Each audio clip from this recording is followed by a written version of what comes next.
Hey, we're your hosts. I'm Charlotte. And I'm Jonathan. And we believe that one of the most valuable gifts you can give to yourself is the gift of wholeness through integrating all aspects of what it means to be human. And in this podcast, we're bringing you insight, information, and inspiration to move from a stressful to stress-free life.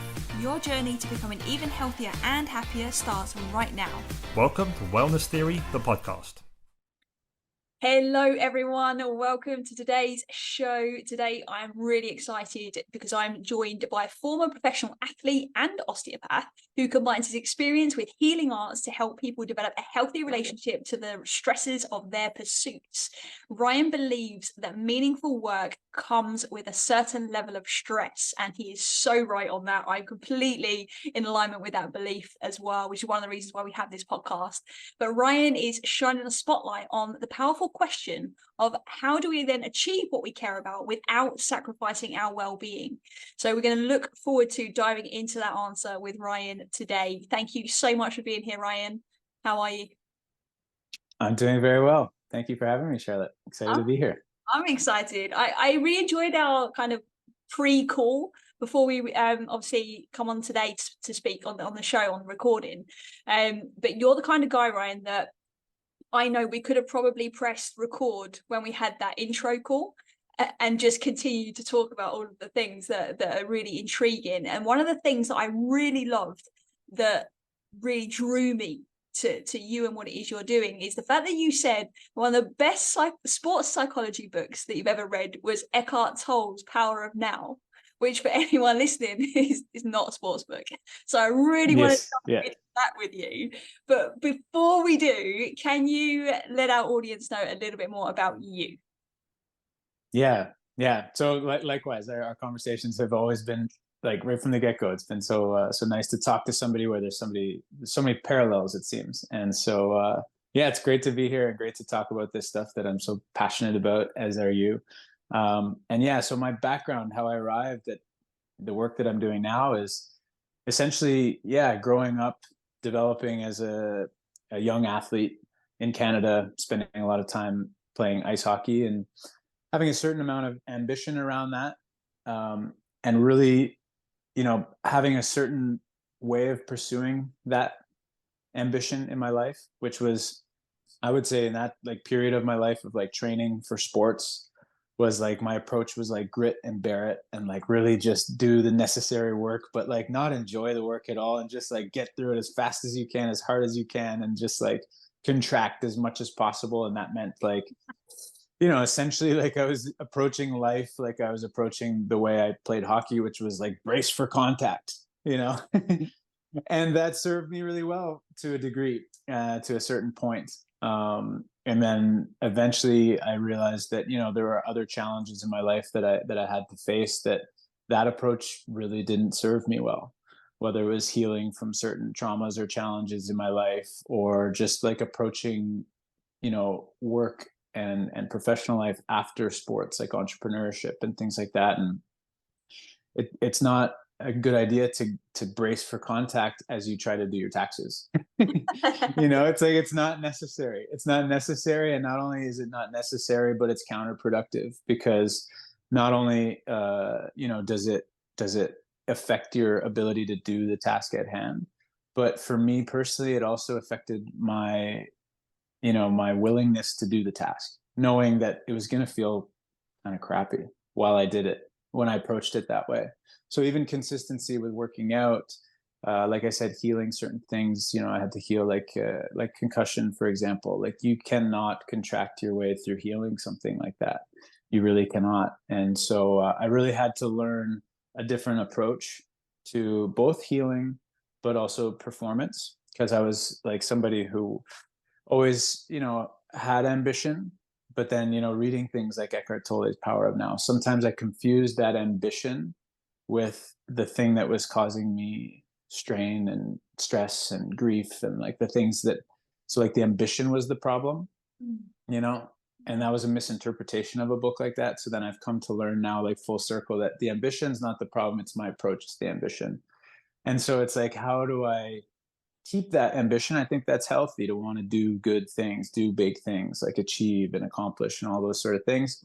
But again, can I do those things now without having to lose myself in the process, without having to contract my way through it, and allow myself to feel good while I do it? And so that's my background. It's like a full spectrum of sports, and my undergrad is in history, and I studied osteopathy. So I'm always kind of circling in different areas, but like the common thread that I've been able to see in hindsight is I've always just kind of been interested in, yeah, the human experience and how we can make the most of it, and how we can, enjoy this ride that we're on. And so drawing from, history, and also health and wellness and fitness and athletics and all those sort of things, and spirituality, even mindfulness, that sort of thing. Those things don't seem like they go in the same box, but really it's just all to like, how do we enjoy this ride? Really, that's my central question most of the time. I love that. I love it so much, because it's, that I know there's a journey that's got you to that question, is like, how can you enjoy the ride even more, because sometimes it's not so enjoyable, and we've got to find almost like a sense of purpose within that to be able to sometimes get out the other side. I find it really interesting what you said around like bracing for contact. Now, I know you was obviously talking about it in the sports side of things. I've never played ice hockey, but it looks brutal. I've done ice skating for fun, and that's about it. Yeah. It looks absolutely brutal, and it also looks very like stereotypical manly. You've got to be strong, you've got to use force, and to then be like bracing for contact, and that then transferring out into other areas of life. I can really resonate with how that would be from a stress perspective. So if anyone listening, when we like brace for contact, or we are contracting is the word that you use, when we're contracting, we're in our stress response most of the time, or we're preparing for something, right? And often it's a protective response, isn't it? It's like a mechanism that we have in play, and I can only imagine how that would then impact something like relationships for you as well. And that must have been a huge part of your adapting to to other areas of your life while still trying to achieve in that space as well, in your sport. This is why I find it so fascinating that you've now gone from this high achiever person that perhaps maybe didn't even have an awareness of mindfulness and how to open, and like when to open and when to close, when to contract, when to expand. And a lot of our listeners, including myself, I've been here too, I've not even known that I've been contracting. And that's when it trips you. Well, it's when it tripped me up the most. It's like, okay, just breathe, relax, slow down just for a second. Are you like closing down and protecting for a reason? Is this warranted? Is it unwarranted? And I almost had to go through all of that to be able to then ask questions like, how do I achieve and do something meaningful and keep my sense of sanity at the same time, and joy and peace? And that can sound so extreme for somebody that's maybe in it and is bracing for contact. So tell us a little bit more about what was bracing for contact like for you, and how did you perhaps learn to move into expansion rather than contraction? Yeah, beautiful question. And you phrased it so wonderfully there. And one of the things that you said is like, you mentioned like the stress response, right? And one of those stress responses can be that contraction, right? It's a very common stress response. And so even like if there's pain present, any sort of discomfort, any sort of uncomfortable emotion even, but like say it's an injury even, sometimes the response to that stress is to clench, to hold, to brace, and rightfully so, and in the acute phase. But in terms of stress and that stress response, for me, the thing that I've found, and there's a wonderful book about this, it's called The Stress Prescription by Alyssa Epple. I think I'm getting that right. We can correct in afterwards if we need to. But what she talks about is she actually kind of redefines this idea of stress. And in our culture, in our world right now, stress has this reputation right now as like this brutal thing that's terrible for our health and all this sort of stuff. And it's true to some degree, but that's not the whole picture, right? Because there's actually some positive things that come with stress as well.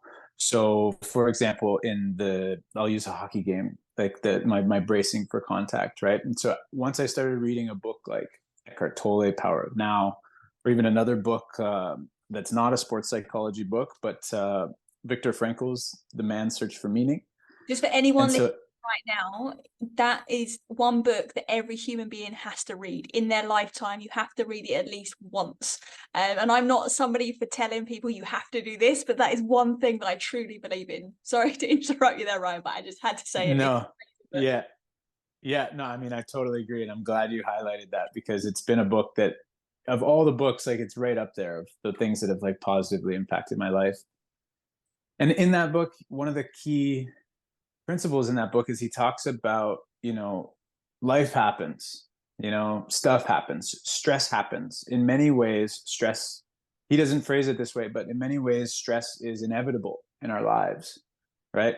So the opportunity is not to avoid the stress, which is something I tried to do for many years. I was either contracting my way through it or avoiding it completely, and neither really got me to good places. But he said the opportunity is, like, the freedom lies within our response to that stress, right? And so you're talking about the stress response, and that's the key, is like, because what I learned playing hockey, you said it's a brutal game, and it is, right? And so sometimes it's tempting to contract your way through it. But if you can learn to just be like present and find that flow state, you can reach an experience that's not accessible on the comfort of the couch. You know what I mean? So that stress actually brings a really good thing if you can harness it, if you can not let it overtake you. You reach, like, peak levels of presence and attention and all this sort of stuff. And so it's another great book of flow. Like, how do we achieve that flow?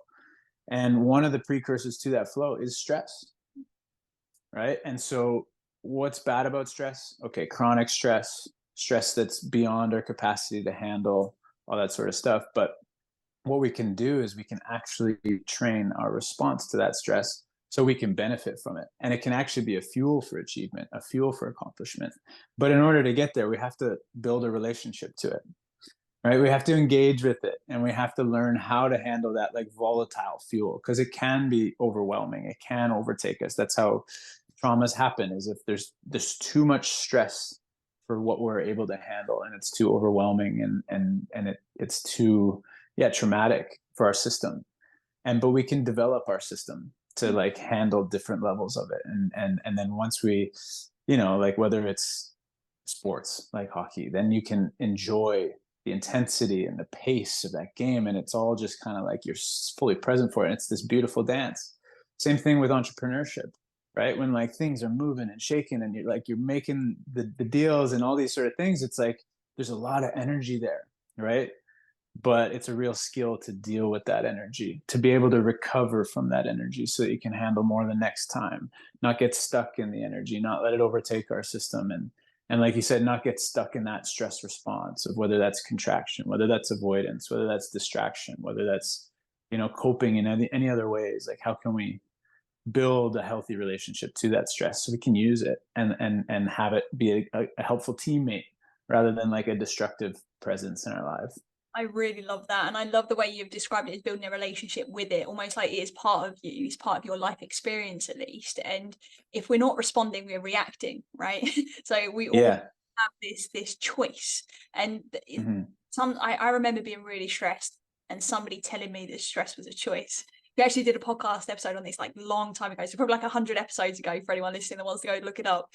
But it was I remember thinking, like, people are going to be irritated by that being said if they're in it. And I was that. I was like, how can this be a choice? And then when I started to actually understand the relationship of stress in my life and whether I was perhaps getting the results that I wanted in different areas of my life or not, that was when I was able to actually look behind the curtain and be like, okay, what is this stress thing? Because it's clearly not going away. Like, what's going on here? And in my head, I didn't name it stress. It was just like these things that were happening. It was overwhelm, there was anxiety there, but I probably wouldn't have labeled it because I was actually quite disconnected from the way I felt and my feelings due to past traumas and things like that. So one of the things I'd love to know from you, Ryan, because you've also got experience as an osteopath and you talk about healing being a skill, and you must have some really great insights, and I know that you do, in and around that mind-body connection and how mind-body practices can really help us not only heal and obviously reduce stress, but how we can utilize that to help us to thrive. Yeah. Yeah, so osteopathy is this, for those that don't know, it's this branch of medicine that's, it varies from country to country, and depending on where you, like in Europe, it's very popular as like, manual therapy. In the US, it's more of like a proper like medical school approach sort of thing. But the consistency of it all is like in the philosophy of how you're treating healing. And so it's the way I was trained is like body work. So manual manipulations using my hands to try to heal the body of the person that I'm working with. But the philosophy that really attracted me was the guy who founded osteopathy. His name was Andrew Still, and he studied with like, indigenous tribes and their approach to medicine. He also was working with like, more advanced sort of medical approaches at that time. And he kind of married both. And he came to this idea that like, one, that the body is an interconnected unit. And not only just the body, but like the mind, body, spirit, right? And so you're treating the body, you're treating the other two as well. You're treating the other two, you're also treating the body. And so that really attracted me. There's another like core philosophy of osteopathy, which is that the body has an amazing ability to heal. And when I first started engaging in osteopathy, first started studying it, I was finished playing hockey. And so I was kind of healing some of the effects of contracting my way through, 26 years of playing contact sports. And this approach really spoke to me. The first treatment I got, and an osteopath treated my liver. First time anybody manipulated an organ or anything like that. And then I realized like, oh, my back pain could be coming from somewhere other than my back, right? So all the massages I'd gotten previous and all that sort of stuff that weren't working, it didn't take into consideration that I'm this entire being with a visceral system of organs, a nervous system of my brain and spinal cord, all these sort of things, right? And so that really started to kind of plant the seeds in developing this idea that I often talk about now, that like healing is a skill, right? So if our bodies and we as interconnected beings have this ability to heal, that is an incredible ability, right? How do we tap into that and actually practice it, right? And a lot of the times it is fighting that temptation to like contract our way through pain or distract our way through injury. Like oftentimes it's uncomfortable, like having the awareness of it first, and then being able to take the necessary steps, asking our body what it needs, and just like it's really this practice of self-care, which is a trite term. We hear it everywhere, right? But at the end of the day, it's like this really important practice of, are we meeting our own needs? Whether that's physical needs, emotional, mental, psychological, all these things. And the better we get at that, the better we get at healing. So then we take on a stress and it has an impact on us.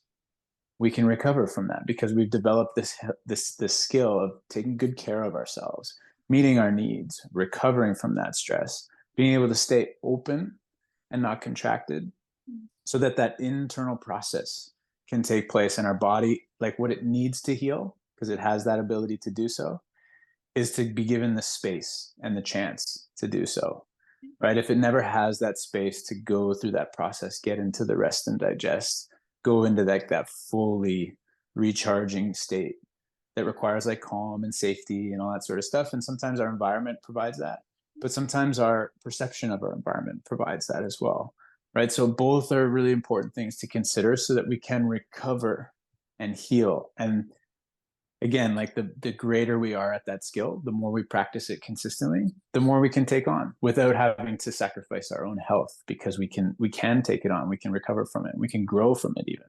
Yeah. If that all makes sense. Definitely makes sense. It's something that it isn't addressed enough as healing being a skill, because it sounds like, and I'm talking obviously very generalized here, if you look at things like social media and even in some books, it can all sound a bit woo-woo, the word healing, even though it's been in medicine for a long time. There was an intention that medicine is healing, right?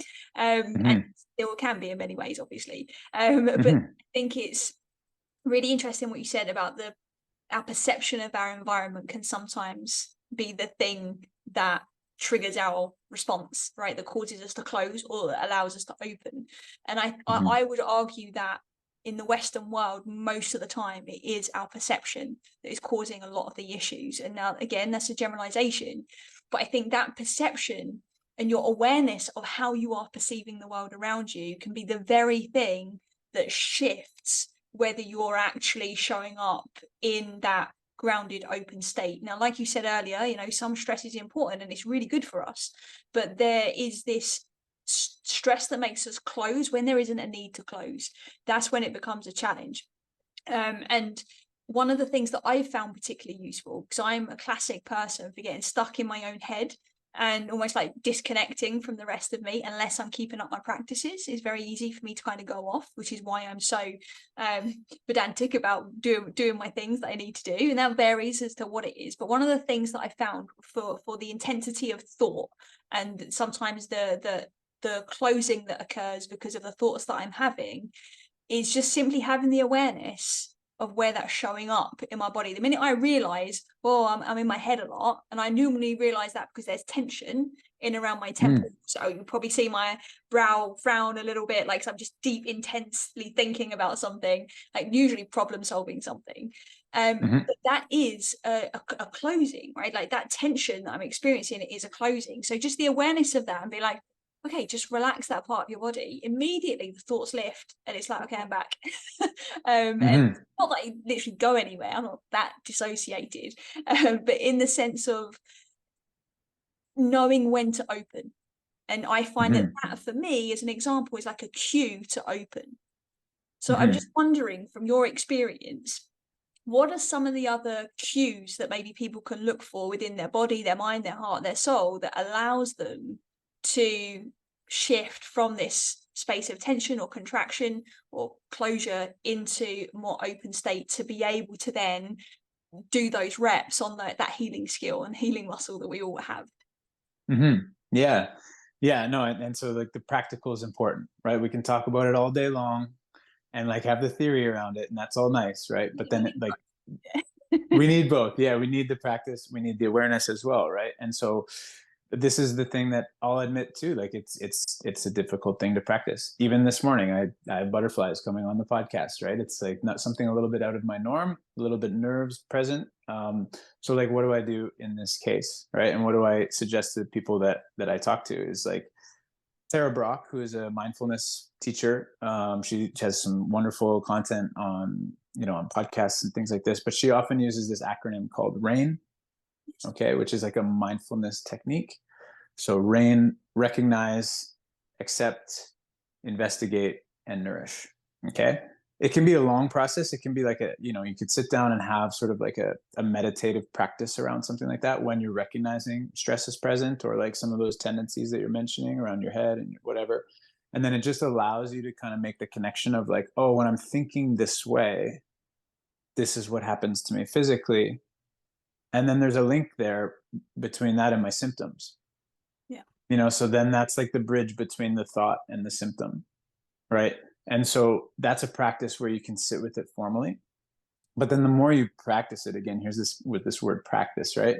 The more you practice it, the more, okay, so it's a good idea to practice it in like a controlled environment, a place where you feel already, it feels safe, it feels comfortable, it feels like you can kind of dedicate some mental attention to this. But then eventually you take little progressive steps, just like you would in the gym, right? You progress a little bit with the difficulty, and then to the point where you are in the boardroom in front of a group of executives. You're about to give a presentation, lots on the line or whatever, and you have this sort of tool where it's not like you necessarily have 10 minutes to go through it, but there's an underlying sort of tool or technique that's already been really well developed that you can catch it. Oh, my eyes, I'm feeling that tension here. And then you're already recognizing, accepting, investigating, nourishing, but it's like more of a momentary thing, all the way to the point where you feel nourished at the end. You feel, hey, it's okay, you got this. Like you've been here, you've done it. A little bit of like that positive self-talk. Oh, I'm nervous. Oh, it's because you care. So it's because you care. It's not because you're, not prepared or anything like that. Acceptance. Okay, the stakes there's something here that matters to me. My performance matters, right? I can accept that. Investigate. Yeah, this matters. This matters. So I care. I'm like present, and there's stress present. But then again, that can all be done in a moment when it's well practiced, right? When it's something that you've already spent time developing. And like the steps between like your room with your journal and like that high stakes environment is there's many different practices. How can we intentionally engage with stress? Whether that's like cold exposure or heat exposure or exercise. Exercise is a physical stress, right? So when we exercise, can we exercise? This is really kind of my way in with most of the people that I work with. When we exercise and we're faced with physical resistance, can we meet that resistance with, good technique, good form, and not have to clench our jaw and like squeeze our eyes closed? Can we just like gracefully move it around? Almost like a martial artist would, move energy, as opposed to, I don't know what the opposite of that would be, but like it was probably what I was doing. The grunts in the gym, right? Yeah, Everybody exactly. who's ever been to a gym would have heard the guy throwing the dumbbells on the floor or making the rah noises. We've all heard it. Exactly. And some of us, myself included, have been that guy. And so I mean, so yeah. And so again, it's like those are the things that we can practice, that skill of like, bringing ourselves from like a reactive state, like you talked about, into like a nourished, calm, composed state. And it's not easy. It's not an easy thing to do, but the more we practice it, the better we get at it. And the better we get at it, the more we can do it in like high stakes situations. This is how people that like have like really stressful jobs can handle that stress, is because they've taken that progressive sort of overload approach. You would hope, right? That, or they end up exactly burning, which is exactly, which is because there's lack of awareness often of like what to do on those mind body practices. Fortunately, it's becoming a lot more accepted, and we're becoming a lot more conscious to be able to lean into those practices. For anyone listening, by the way, in case I forget to mention it, if you do want to listen or learn more about the rain technique that Ryan's just described, go and read anything from Tara Brach that you just described. Her book, particularly Radical Compassion and Radical Acceptance. Radical Acceptance, yeah, which is really, really critical. And the compassion piece I find actually quite interesting as part of that as well, because we have to, before we can really do the practice, we have to have enough compassion for ourselves to say, something might need my attention here, and to approach it with a less just explore, free of judgment, rather than I need to do something about it because there's something wrong with me. And often those narratives compete, and there's almost like this war going on, and it's really important to just know that it's okay, and everybody experiences the butterflies for a podcast, especially when it's like early days and it's out of your comfort zone, right? And say, when you was talking, actually a memory come to mind for me. I was doing a talk. It was in a cinema, so they'd hide out the whole cinema, and it was one of the first live in-person events that I'd ever publicly spoken at. I'd spoken in front of groups, and I would teach a lot, kind of maybe like 30 people was probably the maximum, and then all of a sudden there was like 300 people. It was a big cinema even here in Dubai. And I just remember that those feelings. It was like whew, and I literally had like a few seconds really to just like pull myself together and get on with it, because the person that was speaking before me had some tech issue, so I had to go on sooner. So it almost like whatever I'd visualized or whatever I thought was going to happen didn't happen.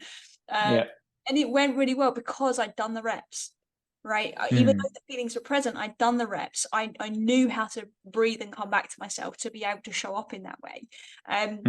And I'm so grateful that I did in that moment have enough compassion to say, do you know what, just breathe through it, and you'll figure it out. You're gonna do it regardless, and have enough compassion to know that about yourself, and to at least be open to that idea. I wouldn't be where we are today with our business and our podcast and everything that we do and the events that we host and run.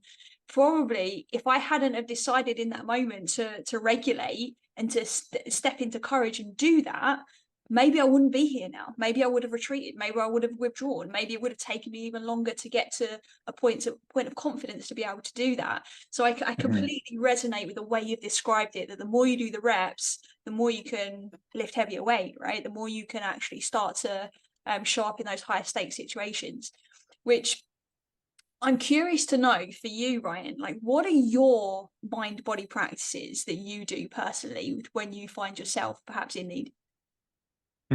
Yeah. Yeah. So just real quickly, just to extend on what you're talking about too, is like, I love how you're talking about the reps, right? And in that example that you gave, and there's another great book by Brad Stulberg called The Practice of Groundedness. And in it, he talks about this idea of compassion and discipline, both existing together. I need to read And this. so, oh, it's an amazing book. It's been such a game changer for me. It's such a good antidote to like the hustle and grind culture that's so prevalent on Instagram and social media and all this stuff. And so it was such good medicine for me. But he talks about this idea of compassion and discipline. So what you're talking about is you had both in that example, and it allowed you to be successful in that difficult challenge, right?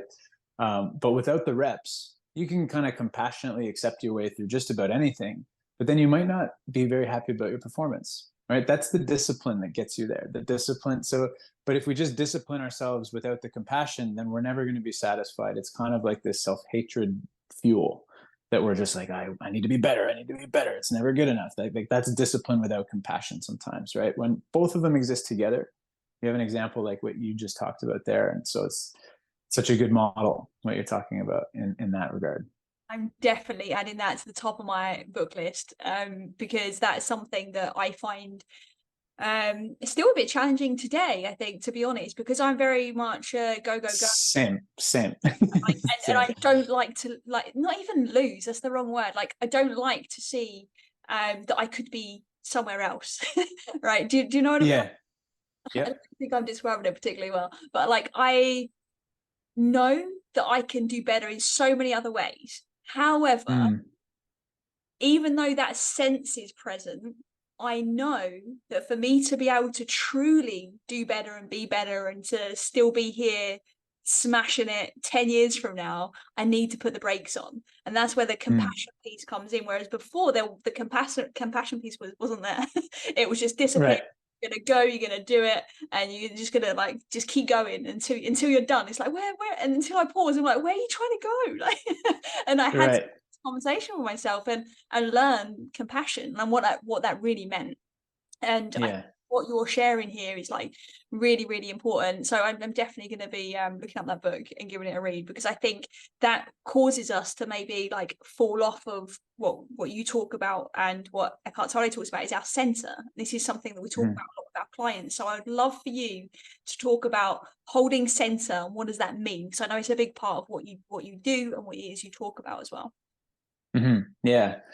Yeah, exactly. And so this idea of center is like, it's something that I heard about, in like spiritual practices or like spiritual texts, and whether it's Eckhart Tolle or like the Tao Te Ching, or like it typically was like associated with some of these ancient Eastern philosophies that I was reading about, and it always sounded like a great idea, like a great thing. It's a center, right? Like, it sounds perfect. And then also, but it also felt like something that was kind of like, wow, it's like Eastern, like it's very not our culture. But then I remember I was watching the docu-series The Last Dance, which is about the Chicago Bulls and like that whole dynasty, Michael Jordan, Scottie Pippen, all those guys. And then I heard their coach, Phil Jackson, who is a very spiritual guy, but also like, this white guy from California, I think, like from somewhere in the US. And he's telling this dynasty, like these like alpha dogs, like dominant, like amazing, incredible, greatest of all time athletes, in like between halftime, like, find your center, stay centered, like be centered. And I was just like, this thing clicked for me where it's like, oh wow, this is like not just something that existed that I experienced when I was like traveling through Southeast Asia and like, in like the yoga barn in Bali and like that sort of thing. Like it can exist in sports. I was like, what? This is a game changer for me, right? Because I'd always been kind of one foot in each world. almost like like in the closet about like, the spiritual practices and mindfulness and that sort of thing, like when I was in the hockey dressing room, right? But like I said at the beginning, or you mentioned at the beginning, that Eckhart Tolle book like really changed the way I experienced my performance on the ice as a hockey player. Not only in terms of like improving my performance, but also improving my experience of the performance. It was so much more fun, right? And so I was like, okay, how can I integrate this idea of centeredness or like mindfulness into performance, achievement, accomplishment? So it's not just about like what you're talking about with the compassion and the discipline existing together. It's not just about like, my goal is never to be on the mountaintop accepting everything as is and like finding enlightenment that way, right? I still very much wanted to be a part of the world that I lived in. I didn't want to leave the Western culture that I grew up and left in, but I also did want to kind of go about my life a little bit differently than what I was seeing around me. And so this idea of centered is like what I describe is like, how do we give ourselves to the things that we care about, whether that's performance in work, whether that's showing up for our families, whether that's you name it, whatever performance means to you. It doesn't have to be athletics. It doesn't have to be business. Performance exists in just about anything we care about doing well, right? So how do we give ourselves to those things without losing ourselves in the process, right? How can we stay connected to ourselves and enjoy the ride, enjoy the experience of pursuing whatever we care about? And it's this idea of centered. And so it's again, it's similar to like the practices and some of the techniques that we've talked about, like the rain technique, right? Is like, okay, we can let the stress of that cinema that you were in, let that overtake you, and you start to lose your center. You start talking really fast, or you forget your lines, or like you get overcome by the weight of it all, right? That would be like a loss of your center. But what you talked about, how you handled it, was like a wonderful example of how you practice staying centered, performing from a place that was centered, right? So it's this idea of like, how do we stay in our center? How can we expand our center so that like we can even handle more stress? How can we build a little more resilience in our center so that like when stress arises, we don't get overtaken by it. We don't lose ourselves in the process, whether it's our health, whether it's our performance. We can maintain both of those things, Yeah. and face the stress that's necessary in getting there. Yeah. Do you know, it's interesting you say like in that stressful cinema, and it's like I found my center. I found almost my center. There was still like this, like the adrenaline was still there. And I think what's interesting is the way we describe this to our clients as well.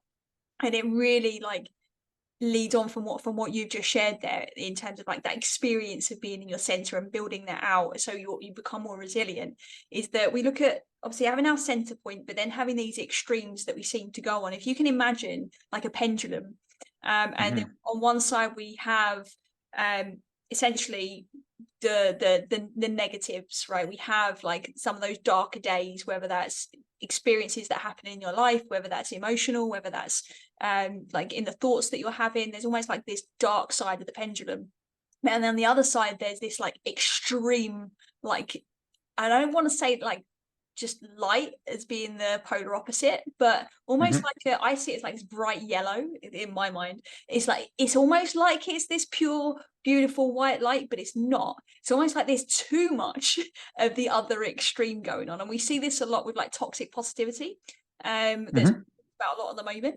And we have these extremes that are going on all the time, right? It's like if we're on a high, then amazing, we want to stay there, and actually we're chasing that dopamine more than anything else. So it's like have these two things in polarity, and that sweet spot, I think, for longevity and optimal performance comes from that center point.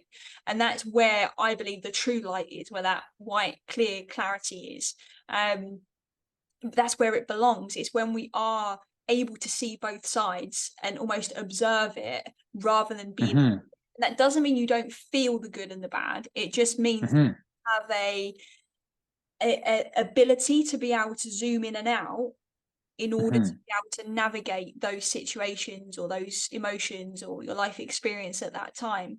And I'm curious to know from your side, like, does that resonate with like kind of those extremes and where the center point is? Hmm. Absolutely. I'm so happy that you brought that up, because I think it's such an important point in really understanding what centered means. Because again, my interpretation of it for a long time was that like if I'm feeling stress, I've lost my center.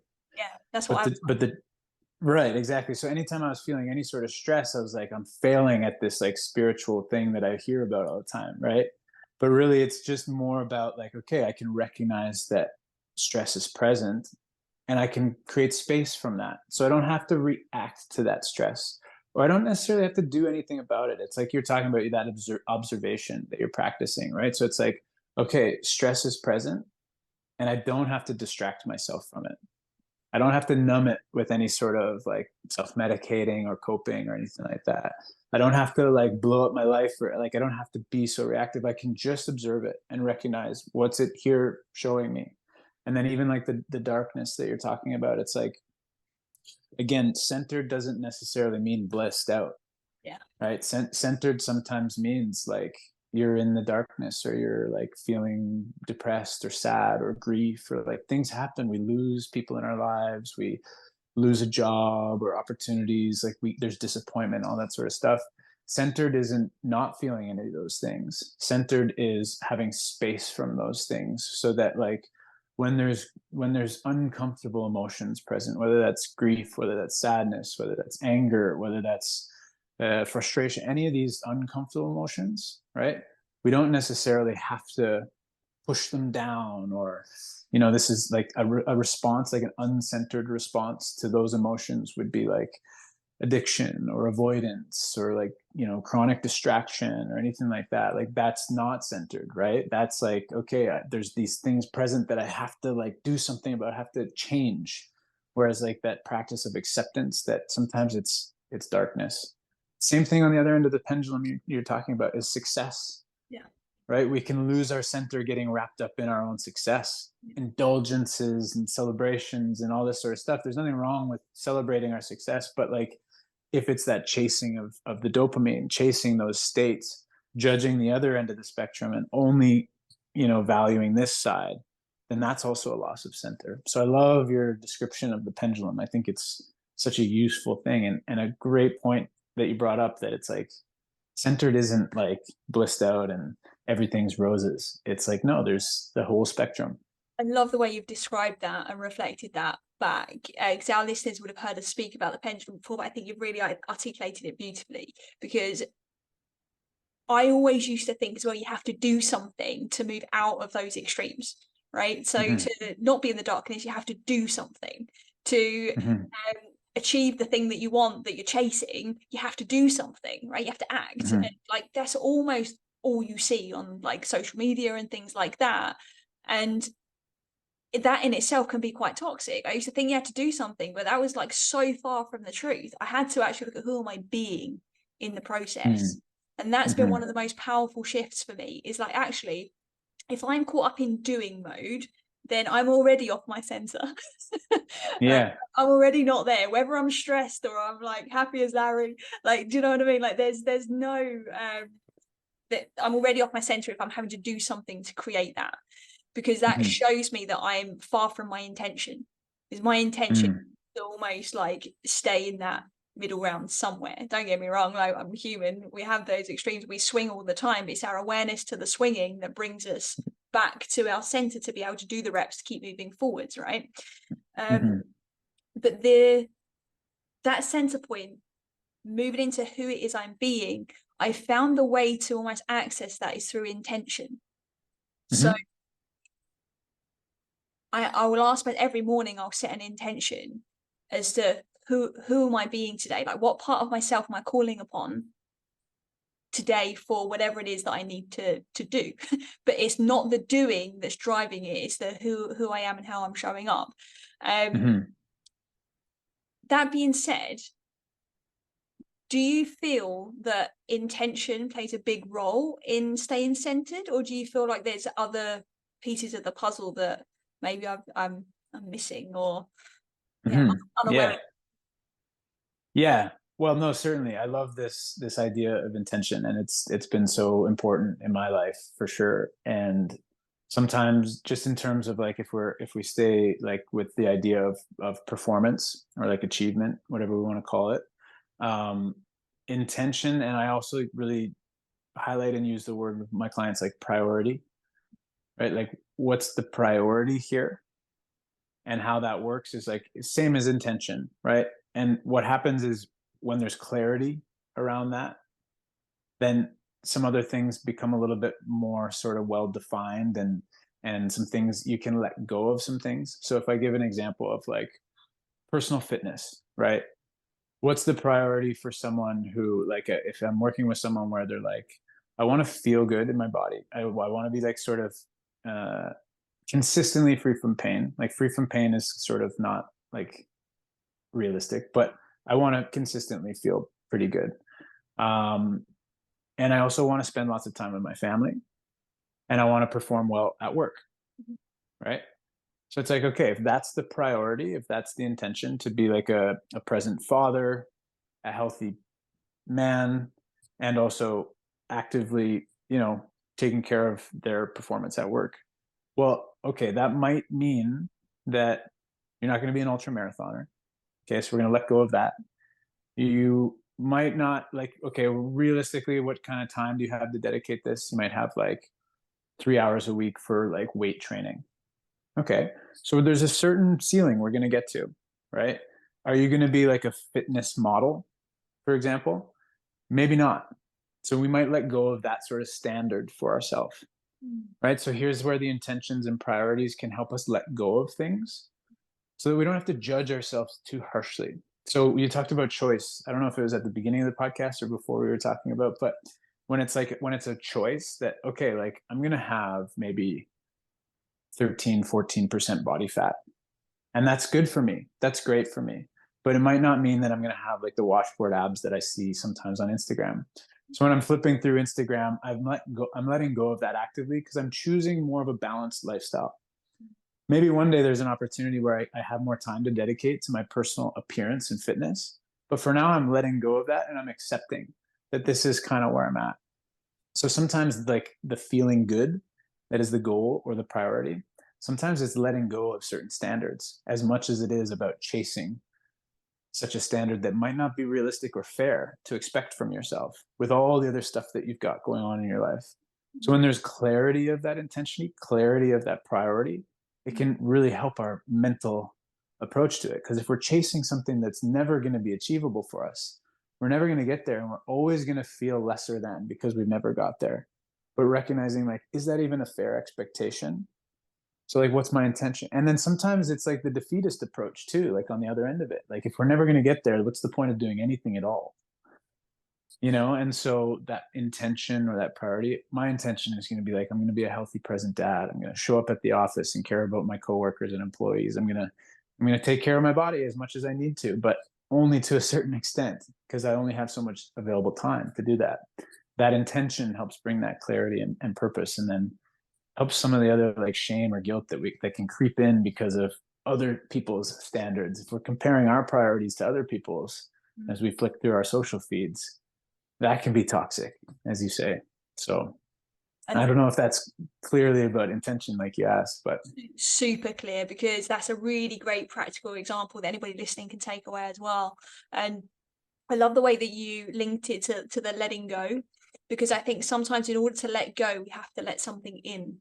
And when we are letting our own standards in, it's much easier to then say goodbye and let go. Because if you say in the example that you just gave, that like the guy getting the washboard abs, he's not going to let go of that idea if he doesn't have something else to internalize and place it with. So really resetting your own standards is hugely powerful. That's actually something we do with clients at the end of their coaching experience when we get into their future proofing stage, what we call it.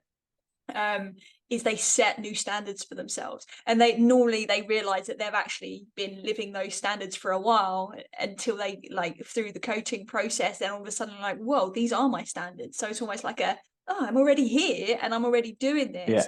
Therefore it's like extra boost of confidence. But setting new standards for yourself, I think, is actually really underrated.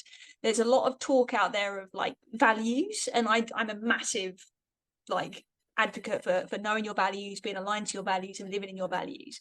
But I think sometimes we confuse values with standards, and I think that in itself can create a lot of stress also. What's your thoughts on that?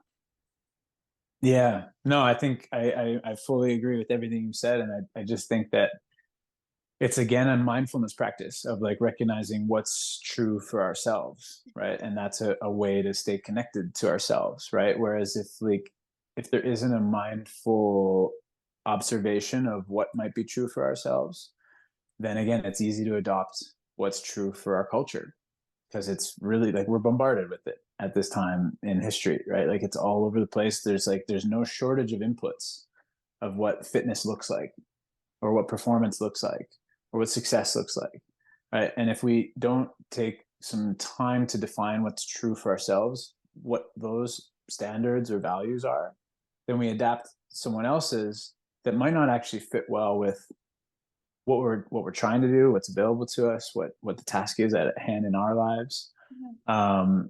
And so this is something that I work with people to do too, is like, how do we answer that question? Sometimes if we answer it with our mind, sometimes it's slippery as well, because it's taking in all those inputs, right? But if we answer with maybe practices of more like checking in with the body, right? Like, so when was the last time excitement was present?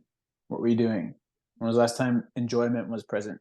What were you doing? Like the body's so honest and reliable. Like it doesn't play tricks on us, right? Like it either enjoys something or it doesn't. It's either excited by something or it's not. Yeah. Right? The mind is like, well, you should be excited about this. You should be excited about this. Like, growing up, like I thought this was success, or like Instagram shows me that this is success. Like that's what happens in the mind, realistically. And at the same time, we're contracting, like we spoke about at the beginning. So couple those two things, we're already in this massive melting pot of stress. Yeah, exactly. Physically contracting, like mentally, maybe projecting shame or guilt that we're not there or whatever. And it's like, maybe it's not even a fair assessment that we're measuring ourselves up against, right? And so like, is the game we're playing even one worth winning, or like one we want to win?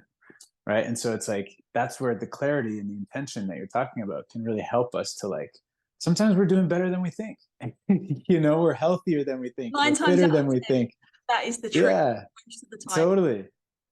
So can we melt away some of the shame that's following us around and just enjoy like what we've got? Like me personally, like I've got a healthy body, and like, because maybe I don't have the definition I once had, or like I didn't have like the professional athlete body, there's still like, I'm still got a great vehicle here to enjoy this ride, and like if I layer guilt on it because it's not like what it once was, it ruins the ride a little bit. And so yeah, sometimes the path to feeling better is not even just about improving the vehicle. It's just like improving the driver.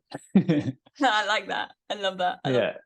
And being accepting of where you are. It's one thing to strive for something, but not whilst you're in judgment to where you are now, right? And I think positively or negatively, I think just being accepting of where you are, whether that's good, bad, ugly, wonderful, average, like it doesn't matter. Just like accept who you are. Like you see this a lot when it comes to weight loss. Somebody wants to lose weight or get in shape, and every time they look in the mirror, they give themselves a hard time because they're not there yet.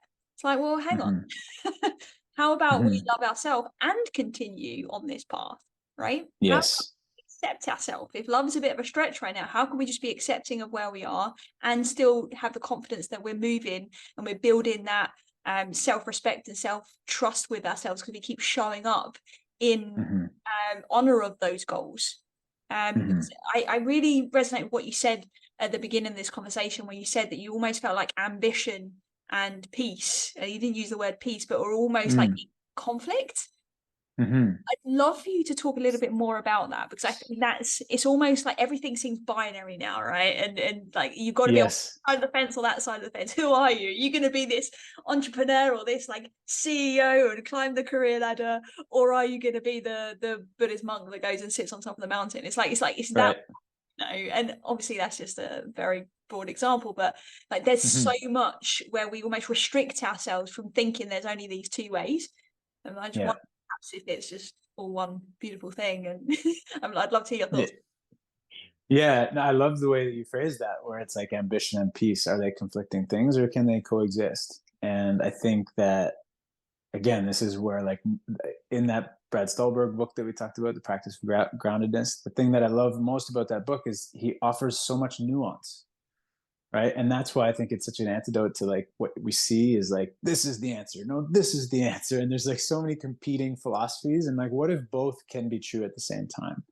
Like, is it possible to want to improve and progress and like grow, and also be satisfied and at peace with where we're at? And I think it's possible.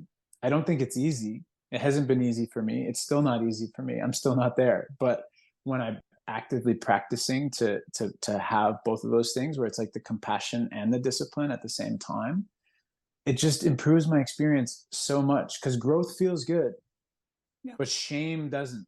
Yeah. Right? So if growth comes because of shame and like self-hatred and like all this sort of stuff, then the growth doesn't feel as good. Right? The growth will, you could grow to be the giant that you envision is possible, and it might not feel good because you're the shameful giant. Exactly. Right? But can we be the peaceful giant? The giant who's continually growing, but is also like enjoying who they are at all times, you know, being at peace with who they are. And that's been like the biggest thing for me, is like, yeah, I'd always just try to like accept who I am and be like passive, right? I'd really practice acceptance. I'd really practice that end of thing. And then sometimes like that would actually be avoidance in disguise. Yeah. Right? It's not acceptance. I'm actually avoiding anything that's uncomfortable. Right? But then there's times, like we talked a lot about at the beginning, where I was like just grinding my way, trying to be better, grow faster, whatever. And that didn't feel good either. So it's like, can both be true at the same time? And that's what feels best, is when they are both present at the same time. Yeah, I think that is something that has taken me a long time to be accepting of, that these things can coexist. I'm not sure. I don't think there was one pivotal moment that things shifted. I've always had like an intellectual understanding of the polarities that exist, and that you know, there's not just two sides to the coin, there's the edge as well, you know, like I've understood it, like get it, but I didn't kind of get it until probably the last couple of years. And that doesn't mean I practice it like and everything's just completely imbalanced, but it just like, there's almost this visceral knowing that actually that all of this is true, or all of it is false. Like, do you know what I mean? Like, how are we ever going to know like which one stresses me out the most, to think that you can only have this or this, or experience that or that, or actually to just know that everything's as it is, and it's all welcome. And I think yes, it's all welcome. It's been a massive learning curve for me, especially when it comes to like emotions and things like that. Like it, and it's funny considering like what I do.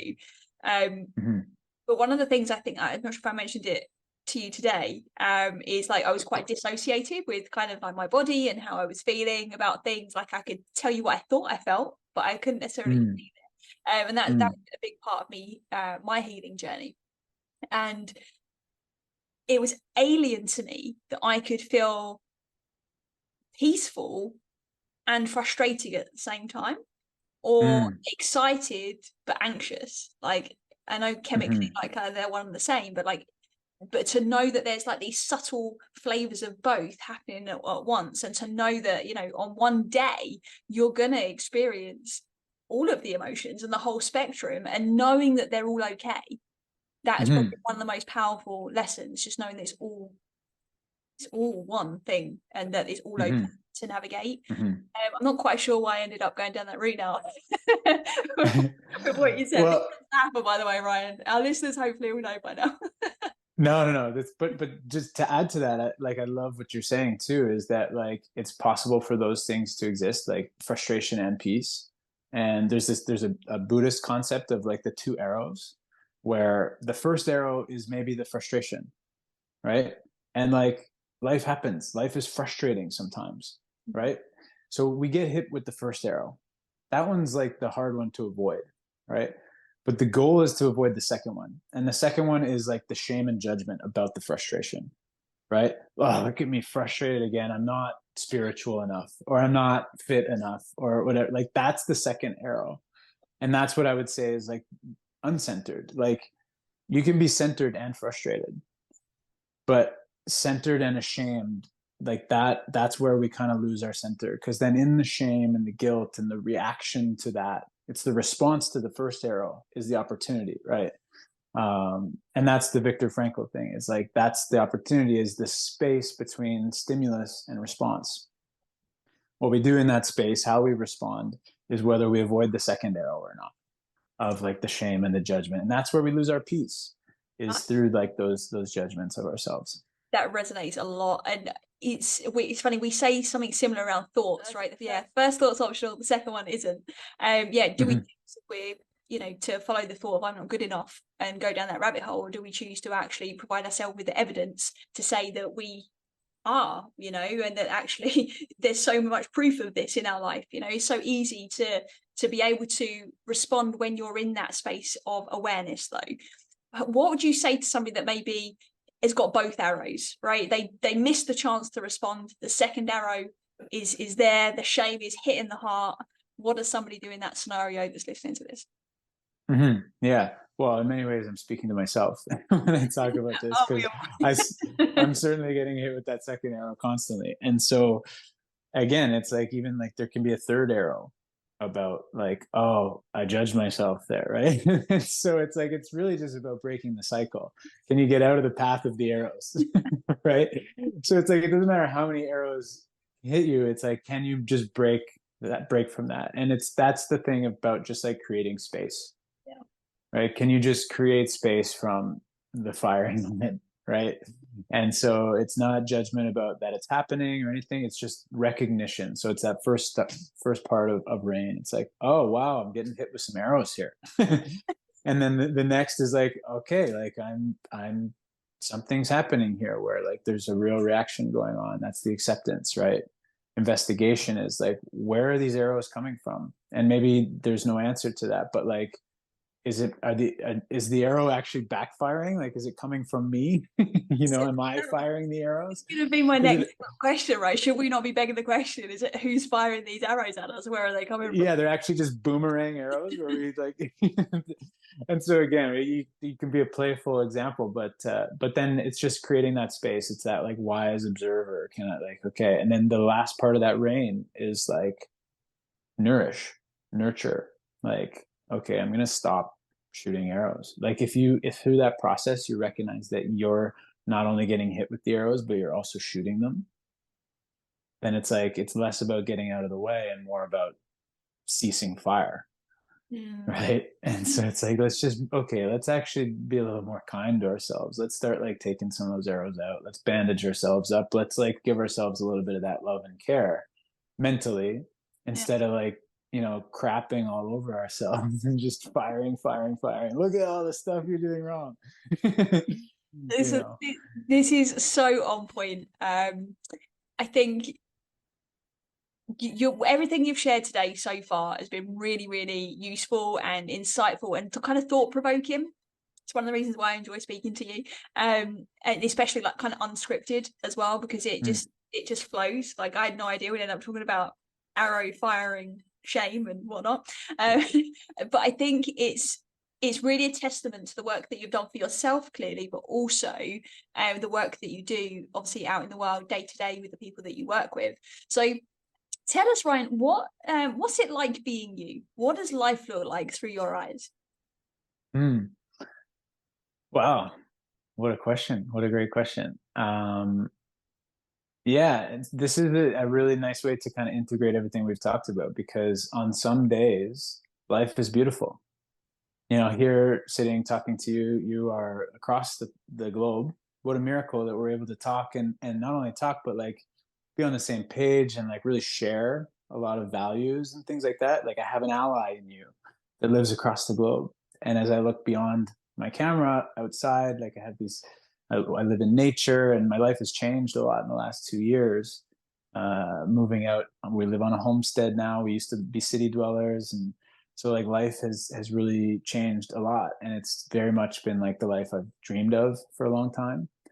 we have a baby on the way. We have a dog that we love like immensely, and like our home is really full of love, and that's really been something that has been, a work in progress for me, going through a lot of difficult life things. That it's been a journey to get here, and so sometimes that's how I see it.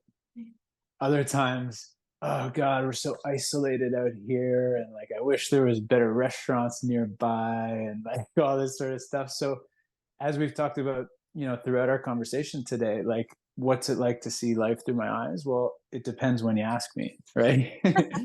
And so and so life is beautiful, and it's also difficult.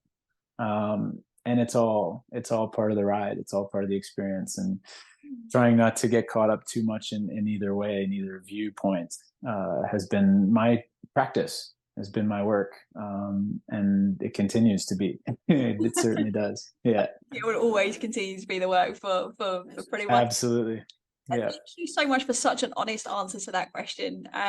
Congratulations again on your little one being on the way. I've no doubt that you're going to be an incredible parent.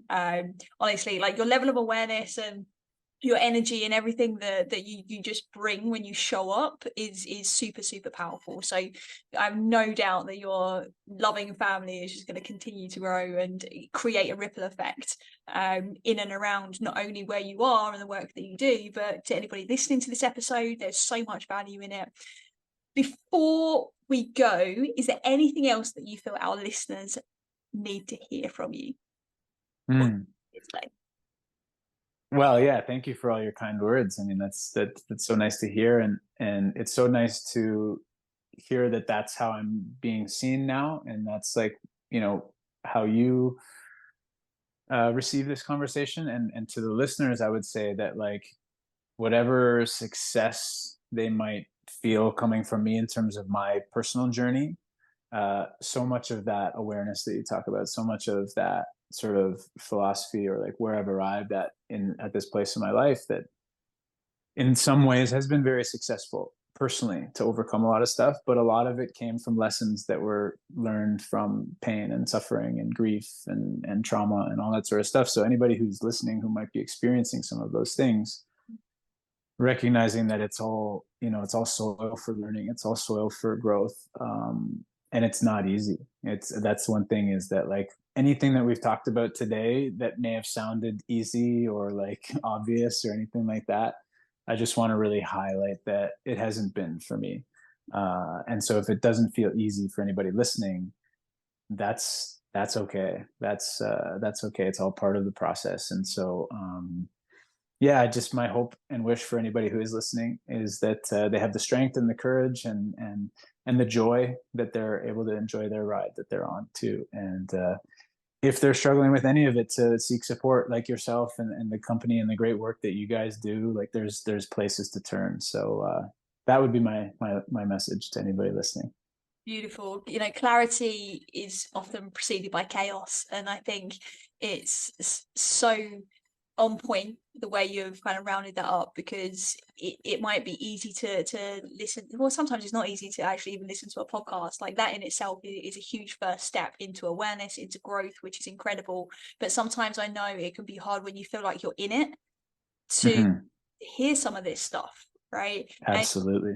And just for anyone listening, and I'm sure you can probably resonate with this, Ryan, is like I will listen back to this episode because there's so much value in it, and I'll make sure I want to read that book that you mentioned.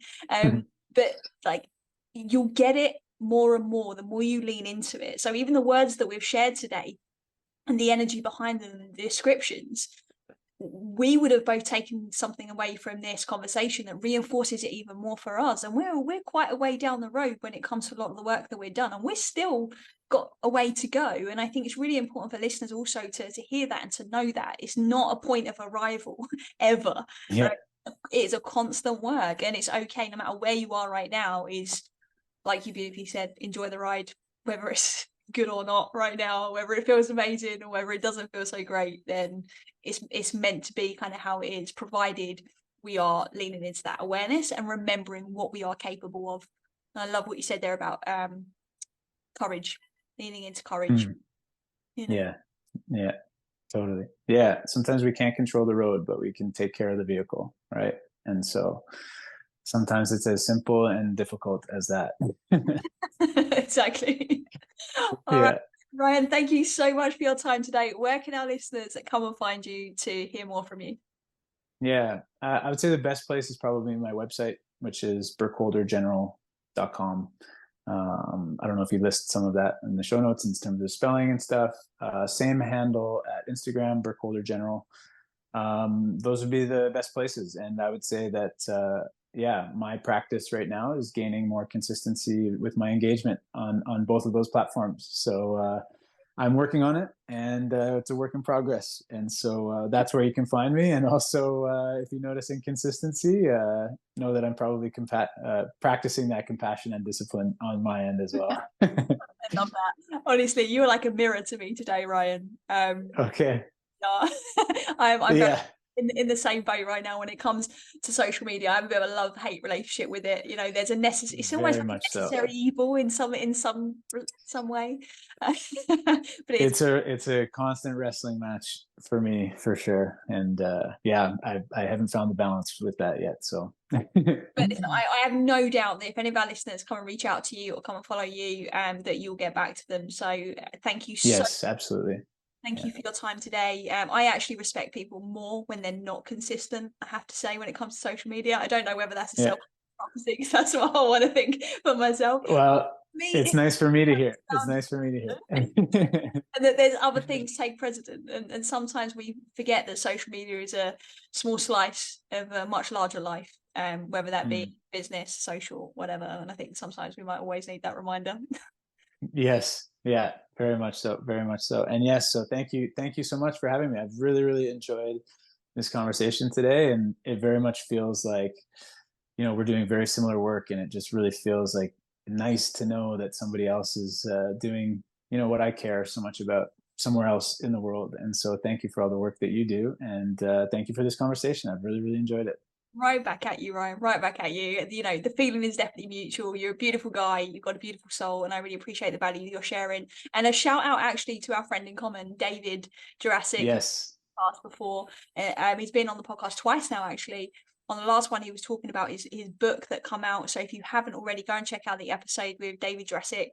I'll put the link to that actually in the show notes as well. So a big shout out to David for introducing us and connecting. Yes. Thank you to And side note, today is actually David's birthday. So this won't air on his birthday, but happy birthday, David, in like a different universe. I'm gonna send him some birthday energy that we can. Yes. Yeah. Exactly. Awesome. Brilliant. Ryan, thank you so much for joining us. Our listeners, thank you so much for joining us again today, and we will see you again very soon. Take care.